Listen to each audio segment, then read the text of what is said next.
This is the firmament. He said, water's here, water's here. Pretty much in a snow dome. Gnostics used to say you're in a fish tank. Okay, so we never left the planet, never left this. He said, well, how did the Earth and the sun move?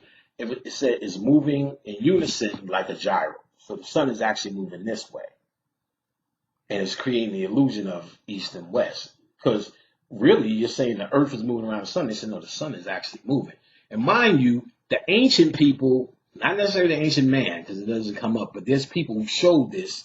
That was the secret teacher, the ancient man. Now, I'm not big on debate, but there's a brother named Brother Sanchez who debated, I can't remember who was debating, about round the flat earth. And Brother Sanchez is an excellent researcher, you know what I'm saying? And he came up with a bunch of ancient pictures and information. He put it on one table about how the ancients thought about the world, and they thought it was flat.